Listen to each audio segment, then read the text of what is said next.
and we have to really escalate the noise we make so that we'll be heard.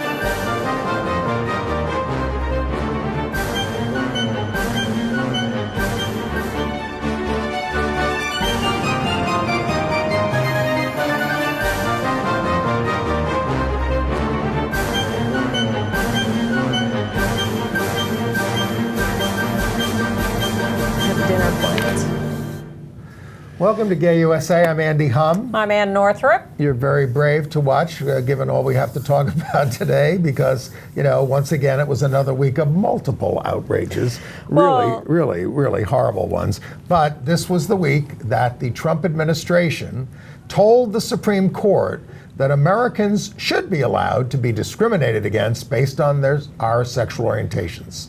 That gay people should be allowed to be discriminated against. But out Congressman Mark Takano from California has come out this week for impeaching or starting the impeachment inquiry against Trump. Yeah. On the Video Music Awards, Taylor Swift pressed her campaign for the Equality Act, and an LGBT musician won for Best Song for the first time. The hosts of Good Morning America yuck it up over the idea of Prince George, little Prince George, 6 years old in England, taking ballet lessons, and the dance community responded in style and indignation.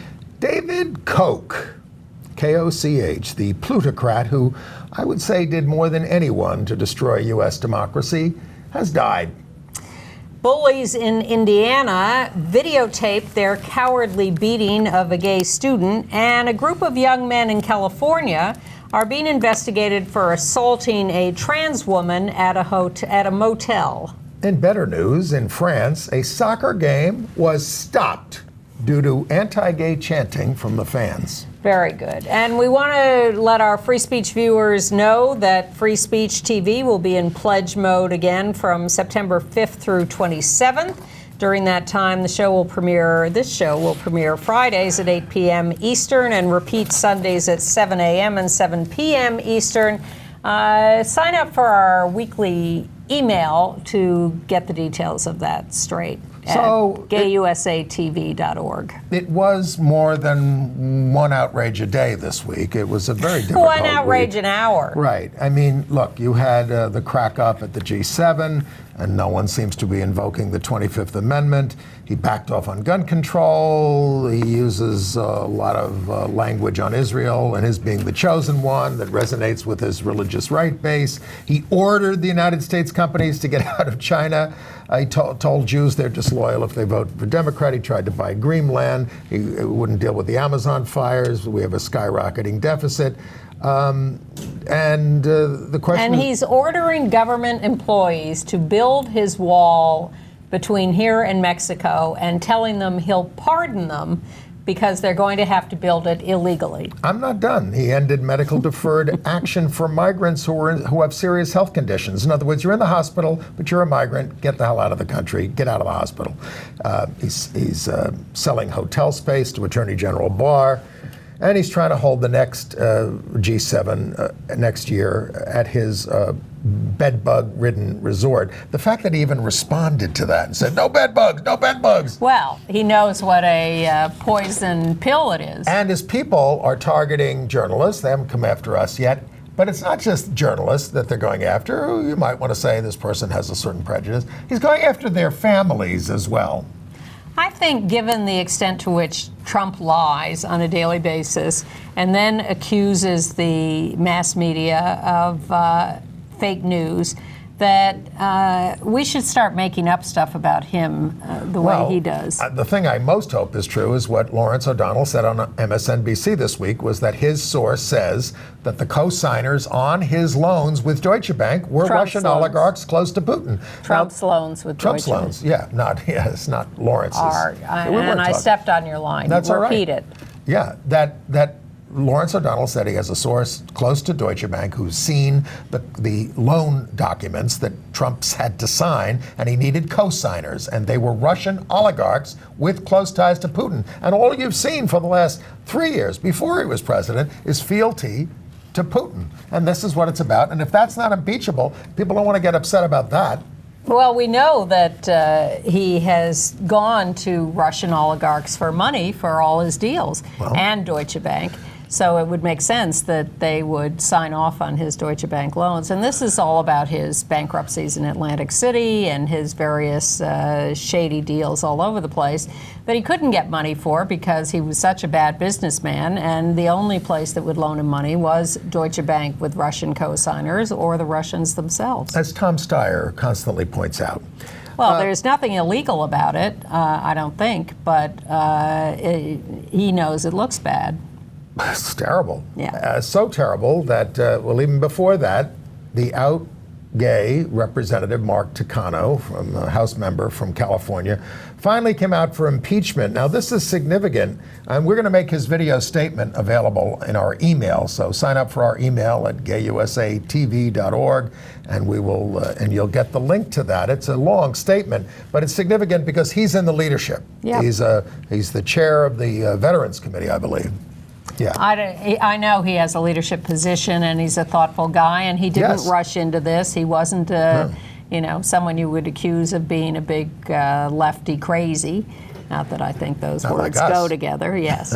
But he took his time, and he has now very thoughtfully, in a 13-minute statement on video, explained why he thinks we should be moving towards an impeachment inquiry. Yeah, and again, look at the latest outrageous judicial nominee to the Court of Appeals, which is just, and this is in New York. And Connecticut and Vermont. One step down from the Supreme Court, Steve Menashe for the Second Circuit. This guy has written that societies flourish when they are not ethnically diverse. He attacked the Human Rights Campaign for spending more attention on Matthew Shepard and not on some gay child molester who, killed some kid.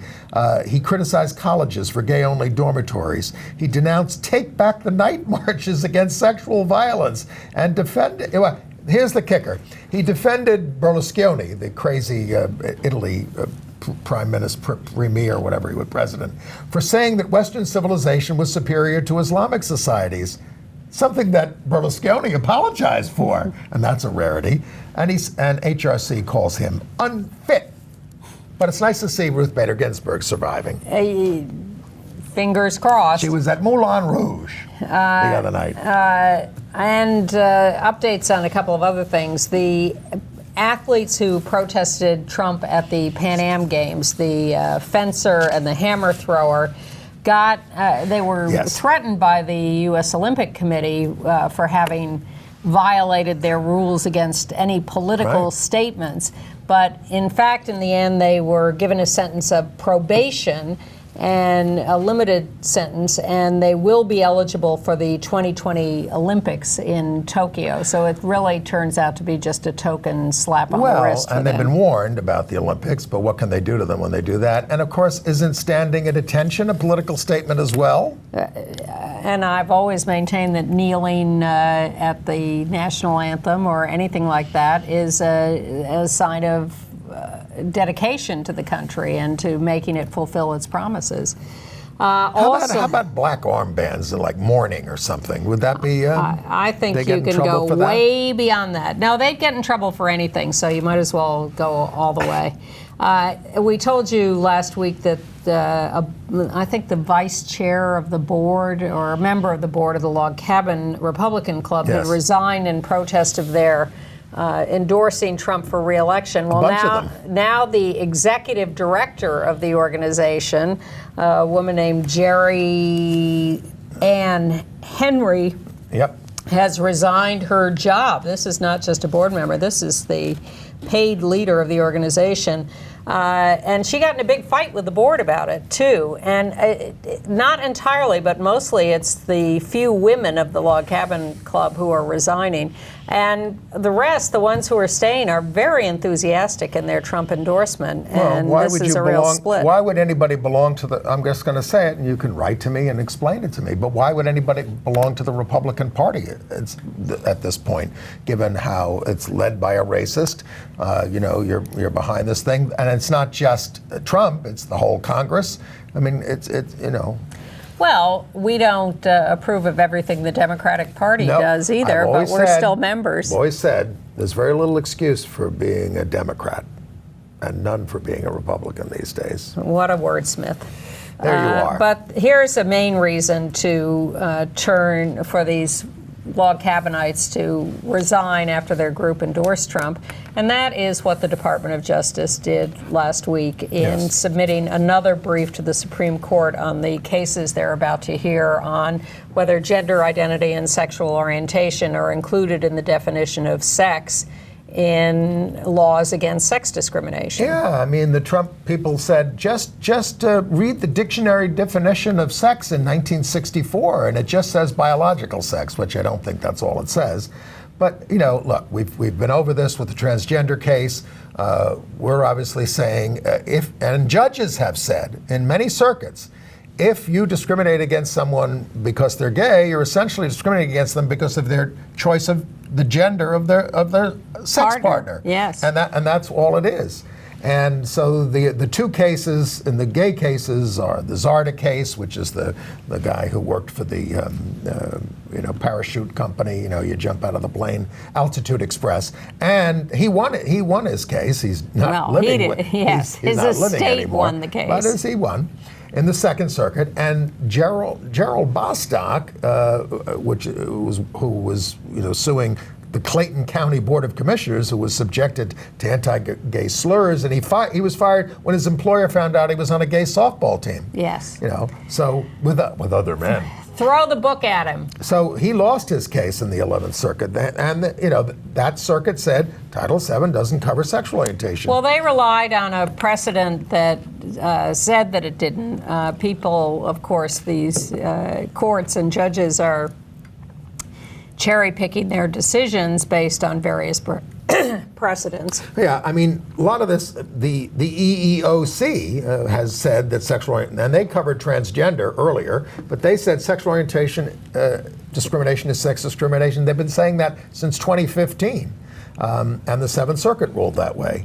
So, anti-gay discrimination is often based on the idea that gay men are effeminate and weak and lesbians are butch and aggressive, but all this has to do with sex and sex stereotypes.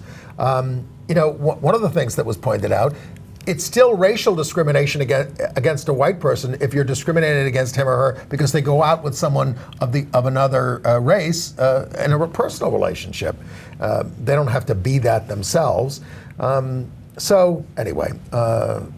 So the administration is very deliberately taking a dumbed down position on these cases and refusing to understand the modern understanding of what constitutes sex discrimination. And they're just putting forth the old arguments about the law says sex discrimination. It doesn't say sexual orientation discrimination. It doesn't say gender identity discrimination. And if Congress wanted to do it, they've got a bill they could pass, and they're not doing it. Well, that's true.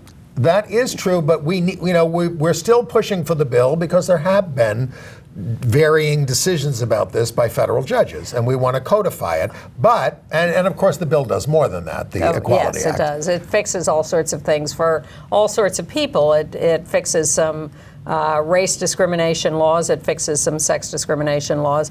But we have, for a long time now, relied on the courts to intelligently understand and parse questions of discrimination because we don't want to rely on majority rule. Right. And that's why, much as we want to pass the Equality Act and realize that we need it to provide a firm base for our interpretations, but we can't rely on a Congress that is controlled in the Senate by the Republicans and the very bigoted Republicans, and a president who would veto it even if we passed it through the Senate. Yes, and Mitch McConnell, who got all his judges through in the Supreme Court by getting rid of the filibuster, wants to preserve the filibuster so we can stop things like this. Yeah. Now, shameless in his arguments. Shameless. One more kicker. The Department of Justice actually said in this that employer they can't rely on sex stereotyping, but they can rely on, here's a quote, moral or religious beliefs about sexual, marital, and familial relationships. No. And that is where all this is going. Yes. And it won the praise, unanimous praise of the U.S. Catholic bishops and their meeting. They're thrilled about this, and they're thrilled about the Department of Labor saying that contractors can discriminate based on their religious beliefs, even if they're not a religious organization. I've lost what I had about that, but I'll find it eventually. And that's why I wanted to, bring in this whole story. Well, actually, we should mention that Taylor Swift called for the passage of the Equality Act at the Video Music Awards. There I she is. like to watch the Video Music Awards on MTV every year because it's sort of my only intersection these days with modern music. I don't keep up with the music. I'm aware of it. I like it. You don't play pop tunes on the radio in the car? No, I got Sirius XM and I listen to MSNBC in the car, which is I should go to the music channels or something. But so I'm watching the Video Music Awards, and first of all, her song "You Need to Calm Down," which was the big winner, opened the show. That was they always open the show with a big, incredible production number, and this year it was Taylor Swift doing "You Need to Calm Down." And let's not forget that Taylor Swift was the object of some contempt not that many years ago in the music industry, and Kanye West getting on stage and blasting her as she was getting an award because Beyonce should have won. But Taylor Swift has built her cred very brick by brick over recent years and done a great job of it. And now she's getting up there and singing this song, which specifically talks about gay people needing equal rights. Yes. And they're flashing big signs that say Equality Act. And all the crowd on stage with her is famous drag people from RuPaul's Drag Race, other famous LGBT performers. Well, it is a rainbow of her award was presented by Queen Latifah and John Travolta. Well, that's Do another I need to subject. say anything about that? And Travolta tried to give it to the drag queen, the award, because the drag queen was dressed up like Taylor. Well, whatever. Jade Jolie. Yeah, but the production was magnificent, and they also took shots of people in the audience who were same-sex couples, both male and female. So that was all part of the production too. It was certainly the gayest MTV VMAs I've seen. Taylor Swift has gotten on this campaign petition, which she pushes through her song, 500,000 signatures for the Equality Act. Yeah, but then she gets up and she says, the White House is supposed to respond if you get 100,000. Right. But she did it on the wrong website. You have to do that on the White House website, or that was the Obama system. She did it on... you don't expect the White House to have respect for rule of law all of a sudden anyway. And they're not following the Obama example. She did it on another website. But she has gotten 500,000 signatures, and I didn't check today. I'm sure it's up. But in her acceptance speech, she also talked about the Equality Act and the need for it, and urged people to sign on.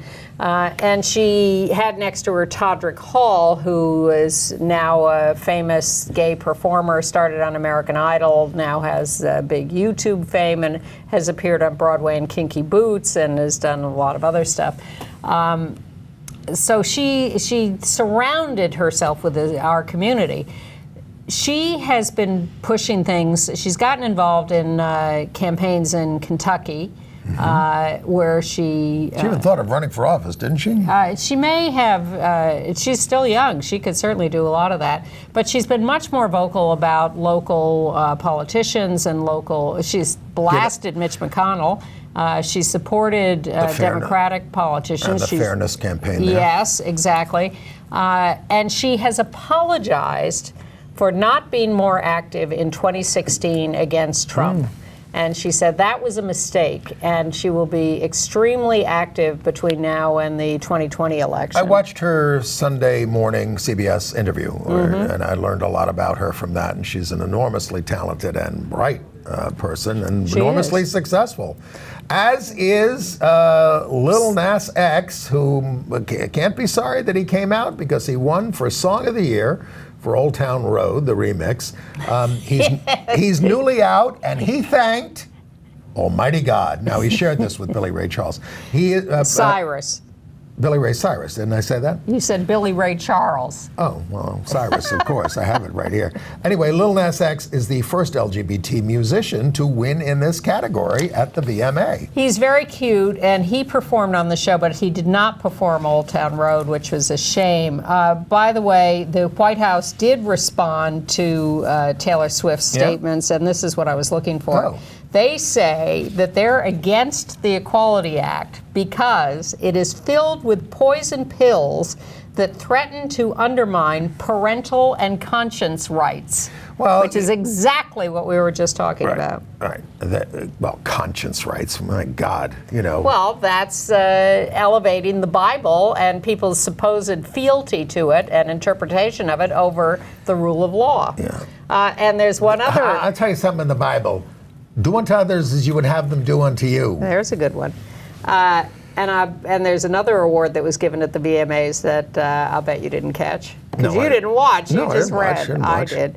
I read the first ever fashion trailblazer at the MTV. Billy Porter? Marc Jacobs, who was there accepting the award. Okay.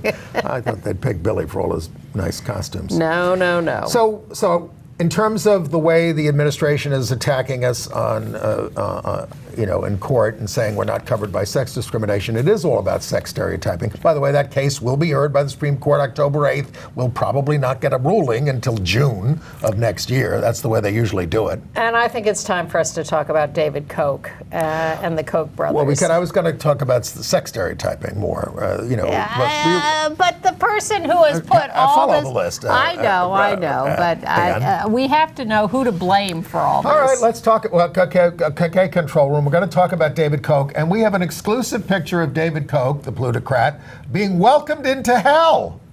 There he is, being applauded as he enters into hell. To me, I have said he is the worst person in the world for a long time. Yeah. I guess before Trump came along. But this guy, he's from Kansas, from a Kansas family, big oil family. Probably half the products you buy are made by Koch Industries these days. At least. He was a big libertarian, and he ran for vice president once on a platform of eliminating Social Security and Medicare and all regulations, and he's been very successful. What he's been most successful in doing, wisely from his point of view, is buying up legislatures around the country, state legislatures. He's the one behind the whole 2010 thing. While Obama was president, buy the state legislatures, get them to draw the congressional lines. Why do you think we had a Republican Congress for so long? He's the one who created ALEC, the American Legislative Exchange Council. He has given so much money to all these right-wing organizations, and he really has bought the country. Yeah. And I'm not sure people understand how this size money works, but they just flood everything with advertisements, campaign literature. Let me just say, the problem in this country, I'm not trying to, you call me a socialist, is billionaires. There shouldn't be billionaires. When you leave rich people with all this money, they have a lot of extra money. And what they spend it on is buying your government. And, if you have progressive taxation, as we used to in this country until the Ronald Reagan era, then they make plenty. They can live very well. They can eat all they want and travel all over the world. But more money at the lower levels, more money for infrastructure, etc. David Koch founded campaign organizations, Americans for Prosperity, ALEC, which ran campaigns to fight state legislation to fund transportation projects, mounted ad campaigns and public forums to defeat transit plans, what you're driving, and organized phone banks to convince citizens that public transit was a waste of taxpayers' money. Public transit. In the 1940s or 50s, there was a group that came in and essentially destroyed the public bus system so that everybody would be in cars. Yep. Everything was about getting people in cars and using fossil fuels. Yep. David Koch supported Mike Pence's campaigns for governor. He funded initiatives to undercut climate science. I mean, they interviewed him once and he said, I don't really care about gay marriage. That's not my issue. Of course it's not his issue, but he funded all these anti-gay candidates. And in the family, there were 4 brothers, and he was closest to Charles. And they had a huge battle with their brother Frederick. You can put his picture up there. And they threatened to expose them as gay to their father. And Frederick is in his 80s now and single and said to be gay by everybody who knows him, although he denies it. I mean,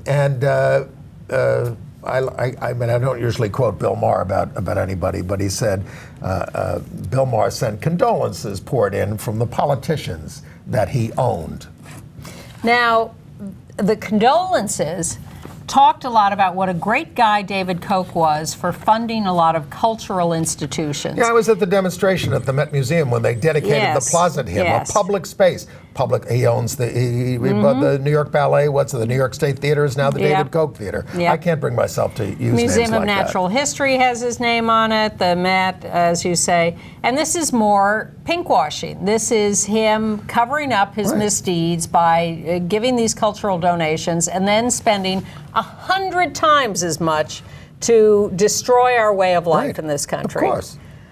Of course. Well, no, I'm saying, you folks, Satan. We're the 99%. We can vote for a different system where people are taxed fairly and public services are taken care of. There's a reasonable safety net. It's not socialism. It's humane. Yeah. All right. So, yes. All right. Now, can we talk about sex stereotyping? Sure, That was go sort right of the ahead. story of the week. It really caught fire. So the pop correspondent on Good Morning America, Lara Spencer, was on, and she started off, we can't show you the tape because it's theirs, that Prince George of the United Kingdom, 6 years old, was taking on a big curricula, including, and she paused, ballet lessons. She said it snidely, and then she said, George absolutely loves. She said, William said George absolutely loves ballet. And then she says, I have news for you, William. We'll see how long that lasts. And everybody in the studio is yucking it up, including George Stephanopoulos. Sure. You know, and it was horrible. And of course the dancers sitting at home watching this, who have gone through the bullying over this, responded. Now, who do we have next? Travis Wall, who does So You Think You Can Dance, responded to her what she called her homophobic bullying in this video.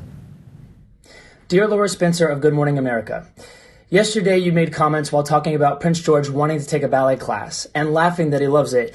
And I found these comments to be very upsetting. Not only did you inspire your audience and colleagues to participate in the laughter, you have now added fuel to the fire to a massive problem in this country, which is bullying. As a dancer myself, I was bullied all the time growing up, and I'm thankful that I used that as motivation to be successful, but that's not the case for every child.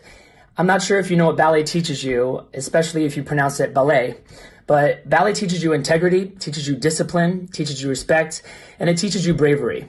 And if there are any boys out there that want to dance and want to pick up a dance class, do it. Boys dance too, shut out that laughter, and you can be successful if you work really hard. So Laura, I'm just giving you this. The next time you want to laugh at a child for taking a dance class or laugh at them at all, look at yourself in the mirror and ask yourself if you want to be a bully today. She did have Travis in with Robert Fair. Well, first she issued a very pro forma apology, written, I think, Yes. that impressed nobody. Right. And they continued to go after her. And so then she went on air and apologized more fulsomely. She brought in Travis and Robert Fairchild, who was on Broadway and An American in Paris, and another dancer, a Latino guy, I can't remember his name. But I mean, she sat with them and she said, I've learned so much. But then, then she says, I didn't mean to give offense. Now, I would have said, and they accepted her apology, but I would have said, well, what did you mean? Yeah. Why were you doing it that way? Yeah. You know, and just say it was horrible. It was wrong. Well, and I she learned. did eventually. She said, I screwed up. I did. The comment I made about dance was insensitive. It was stupid, and I am deeply sorry. Well, so then, but they didn't show what happened outside the studio. They didn't show it on GMA? They did not. I watched the whole apology segment and everything, and they'd show that, and people. So they mentioned it. There were 300 dancers, led by Fairchild and Travis, but boys and girls, men and women. 300 ran a dance class. It was very moving to watch it, and we actually have a few seconds of video of it that we can show as well.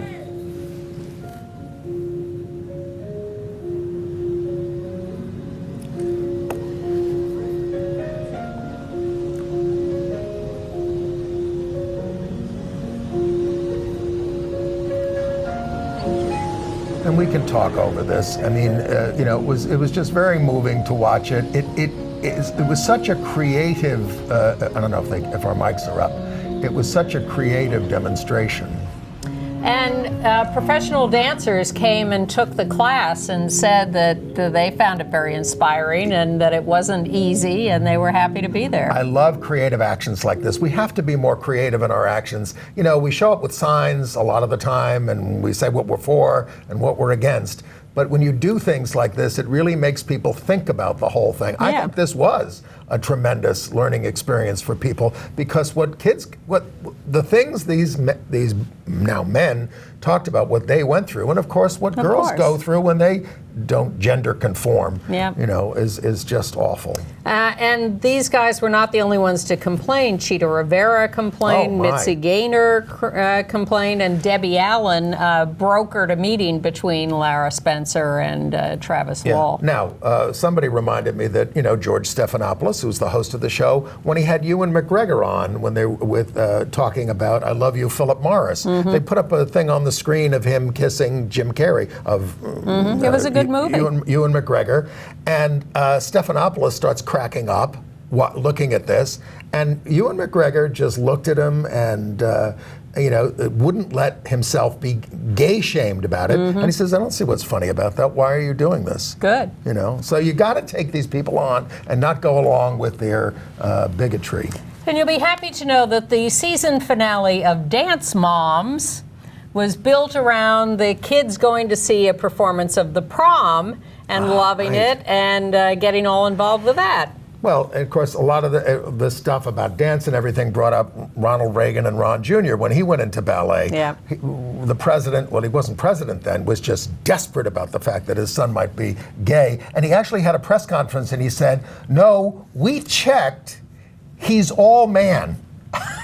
That's what he said. I mean, it's of course, but he was horrified about the fact that his son might be gay. Well, as long as we're in the dance portion of our program, Dancing with the Stars has signed up Sean Spicer for its upcoming season. That's horrifying. It is horrifying, and everybody is horrifying, including the host of the show, who wants him canned before he even gets on there. ABC wants Trump voters as their viewers. I mean, they're the ones who did Roseanne, aren't they? Yes. Yeah. Karamo Brown, or I think that's how it's pronounced, from the new Queer Eye, is also booked for the show for Dancing with the Stars. And he said, oh, Sean Spicer is a good guy. No, he's a war criminal and a liar. Hitler was nice to his dog. Yeah. Now, and Jerry Falwell has Jr. It's very interesting who he's nice to. We talked to you remember the pool boy scandal, all this money that he and his wife poured into the pool boy. Still looking into that. Now we're learning that he is he steered valuable university property to a 23-year-old alumni of the school, trainer, now 31, Benjamin Crosswhite. Let's put up that other picture of Benjamin when they're not having sex, and there he is. He gave him so he could get a $2 million loan. He gives him the property from the school. I mean, all of this is malfeasance on the part of a university president, and he and the wife use him as their trainer. Just helping out an alumna. And He flew him on his private plane down to Miami. Oh, he had to accompany me because I was having a doctor's appointment, and I needed him to explain to the doctor what I'm going through. Jerry Falwell Jr. goes from Virginia to Miami every year for a mandated checkup that the school requires him to have for their insurance coverage of him. Miami? Miami. Why in Miami? Because it's more fun. And he meets all these guys. Oh, and I forgot to mention that our government has let the Federal Election Commission go out of business. They don't have a quorum. Yes. They won't appoint anybody. Mitch McConnell doesn't even support campaign finance, so he doesn't want it funded and populated. And then there's a little dispute in our own community about the Federal Equality Act legislation and what else we may be doing. Leaders of a number of organizations, the National LGBTQ Task Force, the ACLU, the HRC, and the Center for American Progress, and the National Center for Transgender Equality, wrote a letter to GLAAD, the Gay and Lesbian Alliance Against Defamation, saying, we don't like your scheme to pass a constitutional amendment putting into force a sexual orientation and said gender it's a serious risk. It's a bad idea. Get on board with us with the Equality Act and leave this constitutional amendment stuff at home. So GLAAD is sort of backing off. They tried to say they're in an ERA coalition. We never passed the ERA, the Equal Rights Amendment in the United States, covering people on the basis of sex. And they said they want an expanded, they're in a group that wants an expanded version of that that's going to cover disability and sex and race and all these other things. That all sounds nice, but the current debate is whether getting one or two more states will pass the ERA, but I thought there was always a time limit on state legislatures passing. There's a debate. I went to the demonstration to extend the ratification deadline. Yeah. But it's debate. And some states wanted to withdraw their ratifications because apparently we only need like one or two more states to pass it. But some have rescinded what counts, the first or the second, blah, blah, blah. Well, if you're going to give them all the time in the world, I would think you would give people a chance to rescind it. And they didn't used to have deadlines. And sometimes an amendment would be, they didn't. And they would like kick around for like 40 years, and then finally the last ratifier would say yes. That is news to me. I always thought there were deadlines. No, that's a more recent thing. When I say more recent, 20th century. All right.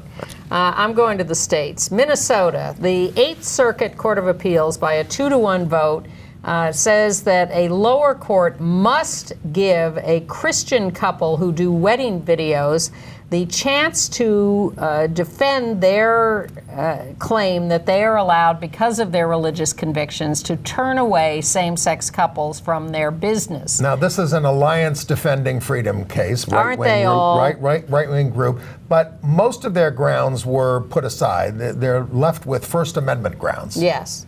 Free speech or religious, that is in there too. So they haven't won yet, but the Court of Appeals, 2-to-1, says they have the right to make their case to a lower court. And in Idaho, the 9th Circuit, which is the West, said that the state of Idaho violated the 8th Amendment by denying gender confirmation surgery to an inmate. 8th Amendment is about cruel and unusual punishment. Now, tell us about the death of Alan Fleischman, who we knew for many years as a local gay activist. We have a Brooklyn. picture there of Alan with Congresswoman Nydia Velázquez. He was a veteran gay and political activist. Great guy. And we've known him for 40 years. Yeah.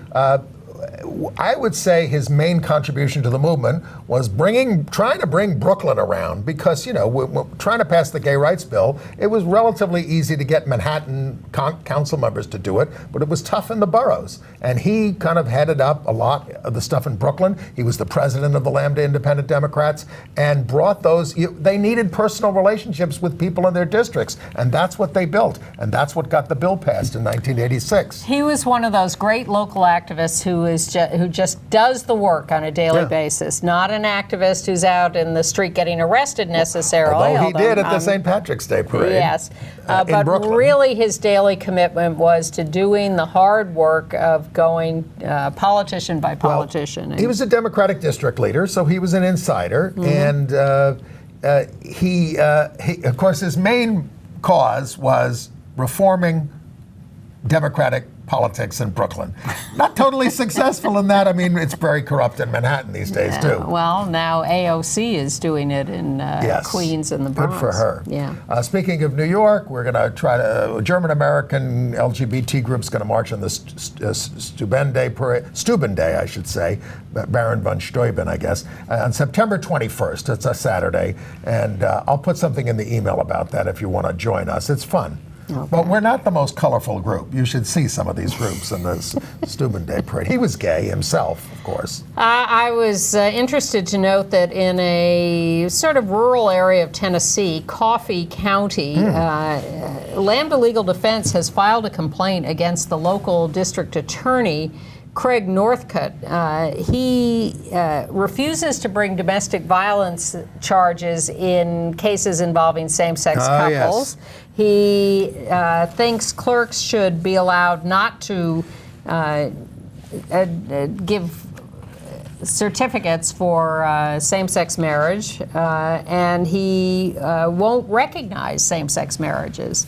So Lambda Legal thinks he should be disbarred or thrown out of being DA, and they're pursuing this legally and officially. Now, I have to say, I hadn't really focused on the Kentucky Farm Bureau. It's been around for like 100 years. Yeah. And it's really about agriculture, but they take a lot of stands on social issues. They do. And they're mostly horrible. So there was a demonstration there by, down there. The fairness campaign. The Fairness Campaign is the long-standing LGBTQ rights group in Kentucky. 3 people were arrested there at the country ham breakfast. Well, show us the second picture there. They were charged with menacing. Now, I ask you, who looks menacing in this picture? Yeah. It's not the 3 activists lying and kneeling on the floor. Well, it's the uniformed law enforcement behind them. That's who looks menacing. Get ready for more of that, Ann, and all this talk about classifying domestic groups as terrorist groups. Oh, yeah. Now, we, of course, would like the white supremacists declared terrorists, but they're going to want to declare us the terrorists. Mm-hmm. And it's going to be a federal crime to belong to one of our groups. How do you think fascism works? It's happening. Well, it works by lying and stealing and cheating and doing whatever they want to do and just running roughshod over anything purporting to be legal or fair. Staying in Kentucky, Kim Davis did what she wanted to do and denied licenses to same-sex couples, and a federal appeals court upheld the ruling, Kim, that you got to pay $225,000 in legal fees to 4 couples that sued her for withholding marriage licenses in 2015. And in Downington, Pennsylvania, Monsignor Joseph McLoone has been charged with stealing $100,000 to finance his beach house and his dates with men. He met these guys online. He had a great time with them. He's now being charged with felony theft. He met them on apps. His lawyer says he's anxious to get back to ministry. All right, let's get to some of our uglier story. In Illinois, in Bolingbrook, Illinois, a black trans woman, Judy Brown, is suing Circle K, the convenience store. She says she was harassed for a year as an employee there. There she is. We have a picture of her. And she was fired when she complained and wanted to take off for Pride Day, which she had told them beforehand she was going to do. So that's an ugly little situation. In California, in San Luis Obispo. San Luis Obispo. San Luis, they say? Good. Yeah. Trans woman, 25. She was attacked at the Super 8 motel. She was sort of surrounded by a group of men who offered her money for sex and called her a tranny. And, she said to them, someday, you're not going to want your child treated the way you're treating me. And that's kind of set them off. You're talking about my kids. Yeah. And they started beating her, and she spent 2 days in the hospital. She had a concussion. One of the guys was charged and... misdemeanor battery and released. Terrible. And in L.A., a bunch of gay and trans people were attacked by a straight couple in Las Perlas bar and restaurant. Yep. And the place threw out everybody. But they threw out the straight couple very politely. Would you please leave? And they grabbed the gay and trans people and threw them out. They were the victims. In New York, in Getty's, New York, two men were accosted by this is coming out of the New York State Fair. Two men were accosted by a man screaming anti-gay obscenities as they were leaving. He punched one in the face, covered himself in blood because of all the violence. He punched out their car window. Excuse me. They charged him with second-degree mischief, criminal mischief, and as a hate crime, second-degree aggravated harassment. In Jacksonville, Florida, a trans student in a high school asked a teacher to use female pronouns for her. The teacher replied, "I will not." The school apologized to the young trans woman and agreed to train the teachers. Now, stay with this story. This is in Indiana. A gay teen was beaten at Alexandria Monroe High School. He was attacked by a group of boys who videotaped it. Two students held him down while the other one punched him. He said this came after years of verbal abuse. He said, "I've gotten so used to it over the years that it doesn't faze me much." School officials and police are investigating. The kid returned to school. He says, "I just tell myself to forget what happened, and I try to act like it never happened. I'm not okay, but I will be." Well, it's such a sad, sad story. Such a sad story. Terrible. Come on, stop it. In Houston, Texas, we've been telling you about the murder of trans woman Tracy Single. They have now arrested her boyfriend and charged him with the murder. In Indianapolis, we told you, it's the fight of the Catholic schools, the Catholic school wars. One of the schools, kept a gay employee, and they were sort of barred from calling themselves Catholic, and they're being barred from any sporting event that calls itself Catholic now, although they still can fight against some of the individual schools if it's not a Catholic event. Don't people have better things to do with their time? In Atlanta, a young lesbian activist and athlete and artist, Tia Denise Liger, was kidnapped, raped, and murdered. Shot dead. Yeah, there's some question about it. Two men forced their way into the apartment, committed a lot of violence. There were three people that they pushed into the apartment. But the others survived, and there was one guy at least who was arrested, and police don't think that it was a hate crime, but we don't know. No, we don't. And in New York City, there's an event coming to Carnegie Hall on October 24th that we might want to show up for. The Polish Gazette Community of America is sponsoring a concert. The Polish Gazette is an extremely homophobic, anti-Semitic newspaper in Poland, and they have this society in New York City. I don't know why, but they're sponsoring this concert, and so tempers are a little enraged by their ability to access Carnegie Hall. And I've told you for the last 2 years about the Abel Cedeno case, the bullied gay teen who took out a knife and then to defend himself and ended up killing one kid and slashing the other, got convicted of manslaughter and assault. So there's a campaign appealing to the judge to give him youthful offender status. He was 18 at the time. He had no criminal record. So in our email, I will tell you how to do that petition if you want to help with that. We've been anticipating the Straight Pride Parade in Modesto, California. It was denied a park permit, but they were allowed to gather on City Square. 12 people approximately from the Straight Pride group, which actually is a white pride group, showed up, but about 200 protesters who opposed them from our side showed up to surround them and complain. Well, speaking of straight pride, let's go to Orlando. 2 survivors of the Pulse Massacre have joined the Changed movement. Angel Colon and Luis Javier Ruiz It's an ex-gay movement, and they're planning a freedom march on September 14th to encourage others to try it, to kill off their homosexuality, right there in Orlando, right near the Pulse. And they say that they're trying to change trying to teach the teach the churches not to judge the LGBT community. Well, this sounds pretty genocidal to me. It certainly does. And a tiny bit of semi-good news. The minor league baseball team, the Staten Island Yankees in New York, had an affiliation with Chick-fil-A as one of their sponsors. The gay community on Staten Island objected, and so they immediately dropped their affiliation with Chick-fil-A. And you used to get a free sandwich when somebody hit a home run or something. Well, now the team is going to wear these pinstripe rainbow shirts for their Pride Night. Staten Island. August 30th. Which is, our equivalent of Iowa or something. Well, I'm a lifelong Yankee hater, but I think those rainbow pinstripes are quite attractive. I think they're going to have hats like that, too. Okay. Are we going to talk about the NASA astronaut?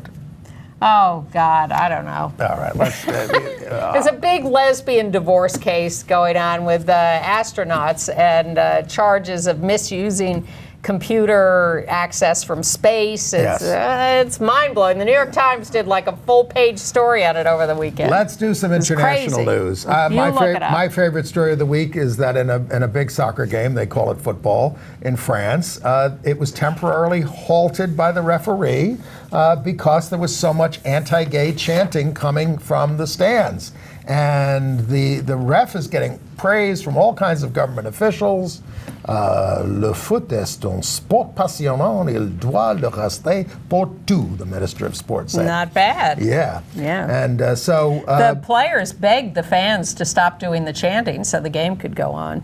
Right. On the other hand, in Turkey, the government has canceled the third edition of the Queer Olympics, PIX, I guess that's how they get away with using the word, in Istanbul. In Thailand, the House there voted 365-101 against a motion to establish a permanent LGBT affairs committee, to the consternation of the non-binary member of parliament, and here's why we like him, Golf them. Sukapisit.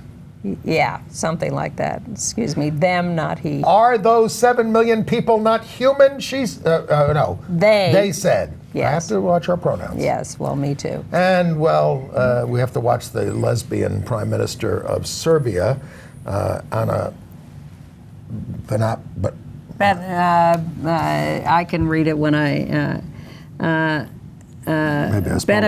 Benabic.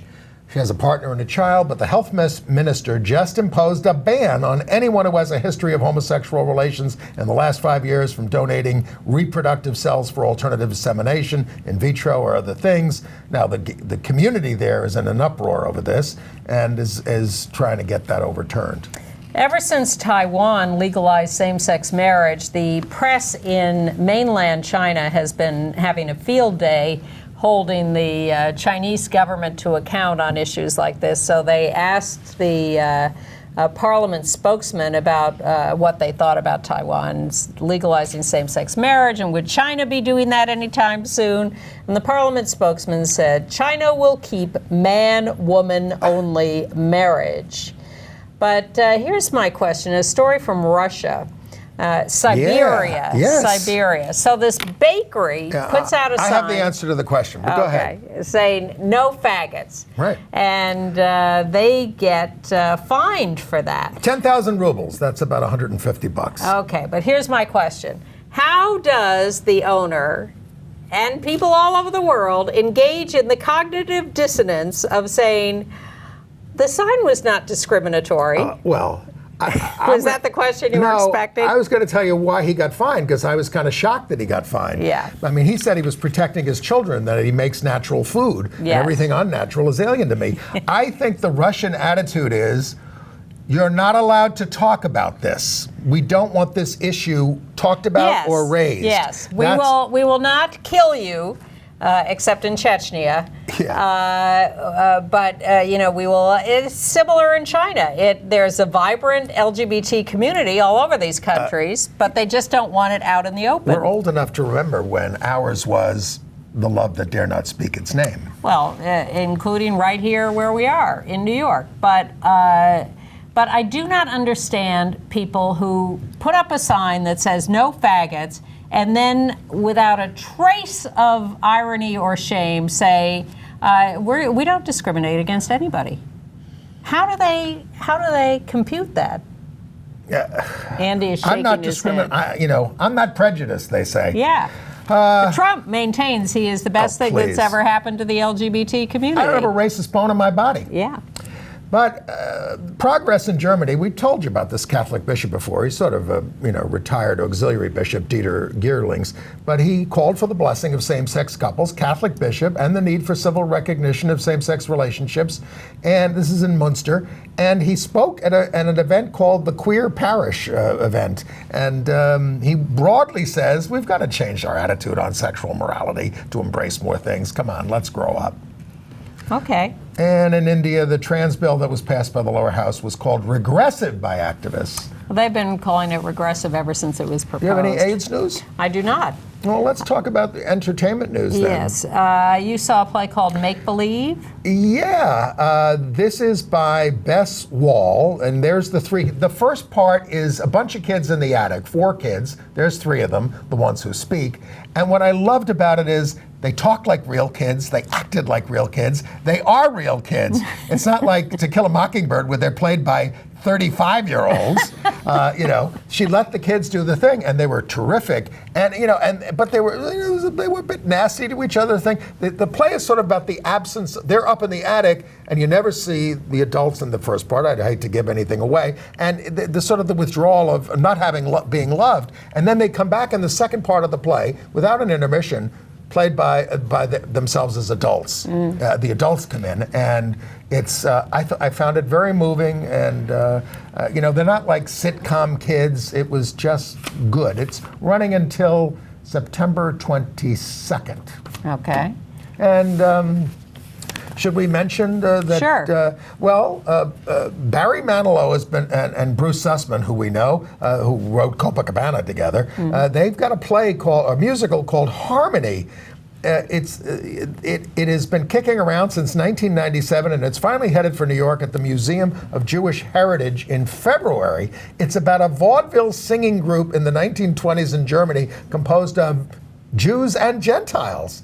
And an Atlantic critic called it Jersey Boys for Jews, but and said, I mean that as a compliment. Didn't our Atlanta friends see it in a tryout there a couple of years ago and liked it and alerted us to it? That's right. We love our Atlanta friends. Yes. We love you all. Yeah. Every last one of you. So, we've been talking here for an hour, and we hope when we step outside the studio that like a nuclear weapon hasn't gone off or something. It's just been exhausting to deal with the news these days. Call me crazy. I find it a little exhilarating to think that Trump is so losing it that we may, in fact, be able to kick him out of office.